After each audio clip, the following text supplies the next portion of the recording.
Hi అండి. ఈసారి పండక్కి ఎప్పుడూ వండుకునే పిండి వంటలు కాకుండా స్వీట్ షాప్‌లో దొరికే కాజాని ట్రై చేద్దాం. దానికి కావాల్సిన పదార్థాలు మైదా, నెయ్యి, తినే సోడా అండ్ షుగర్. నేను ఇది చేయడానికి పావు కేజీ మైదా తీసుకున్నానండి. ఆ పావు కేజీ అంటే 250 గ్రామ్స్‌కి ఒక హాఫ్ స్పూను తినే సోడా వేసి, నెయ్యిని బాగా కరిగించి అందులో వేసి కలుపుకోవాలి. నెయ్యి మరిగించేటప్పుడు చేయి కాలుతుంది. ముందు ఒక స్పూన్‌తో కలుపుకొని తర్వాత వాటర్ వేసి ఒక చపాతీ ముద్ద కింద తయారు చేసుకోండి. చపాతీ ముద్ద అంటే మరీ గట్టిగా ఉండకూడదు, మరీ పలచగా ఉండకూడదు. ఇలా స్మూత్‌గా నొక్కితే ఇలా ఉండాలి. ఇలా తయారు చేసి పక్కన పెట్టుకోండి. ఇప్పుడు మనం పాకం తయారు చేసుకోవచ్చు.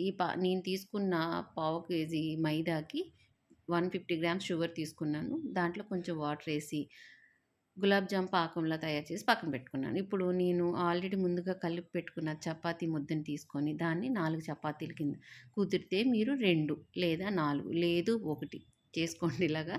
నేనైతే 4 చేశాను. ఎందుకంటే మనం చేసే ప్లేస్ పెద్దగా ఉంటే పర్వాలేదు. చిన్నగా ఉంటే మాత్రం ఇలా చేసుకొని నేను 4 చేసుకున్నాను కదండీ! కానీ పలచగా ఉండాలి. మీరు ఏ షేప్‌లో అయినా చేసుకోండి. కానీ పలచగా అయితే ఉండాలి. చపాతీ మనం చేసుకున్న చపాతీ ఇది ఏదైతే ఉందో అది.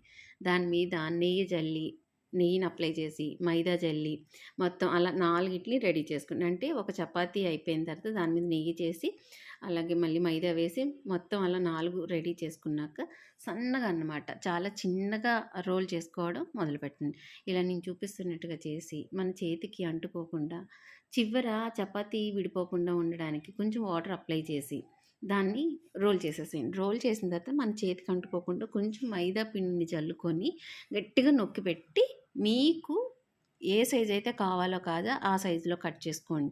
ఎందుకంటే మనం చిన్నగా చేసినా ఇవి ఏగి కొంచెం నూనెలో అది వేగిన తర్వాత కొంచెం పెద్దగానే వస్తుంది. మీకు నచ్చిన సైజులో చేసుకోండి. ఇలా చేసుకున్న ప్రతి దాన్ని ఫస్ట్ ఫింగర్‌తో అయితే ఇలా నొక్కి పెట్టుకోండి. ఎందుకంటే మనం చపాతీ కర్రతో చేసినప్పుడు పక్కకెళ్ళిపోయి వంకర వస్తాయి. అలా కాకుండా ముందు ప్రతీది నొక్కి ఇలాగా చపాతీ కర్రతో గట్టిగానే ప్రెస్ చేయండి. ఇవి ఆయిల్‌లో వేసిన తర్వాత పొంగిపోతాయి.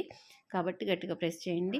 ముందుగా స్టవ్ ఆన్ చేసి నూనె మరిగిన తర్వాత స్టవ్ ఆఫ్ చేసేయండి. స్టవ్ ఆఫ్ చేసేసిన తర్వాత మీరు చేసుకున్న ఈ కాజాలన్నిటిని వేసి మళ్ళీ స్టవ్ ఆన్ చేసి సిమ్‌లో పెట్టుకోండి. ఎందుకంటే మనం మొత్తం 4 పొరలు 4 వేసుకున్నాం కాబట్టి అవి పొరలన్నీ బాగా ఏగాలి. సిమ్‌లోనే ఉండాలి. ఎట్టి పరిస్థితుల్లో హైలో పెట్టొద్దు. సిమ్‌లో ఇలా మంచి కలర్ వచ్చిన తర్వాత మనం ముందుగా రెడీ చేసి పెట్టుకున్న ఆ షుగర్ పాకంలో వేసేసి ఇలా కలుపుకోండి. చక్కగా అవి అన్నీ బాగా నాని చాలా బావుంటుంది. అన్నిట్లోకి బాగా షుగర్ సిరప్ వెళ్ళి మంచి టేస్టీగా కూడా ఉంటాయి. సో, ఈ పండక్కి మీరు ట్రై చేస్తారని, మీకెలా వచ్చిందో నాకు కామెంట్ చేస్తారని అనుకుంటున్నాను.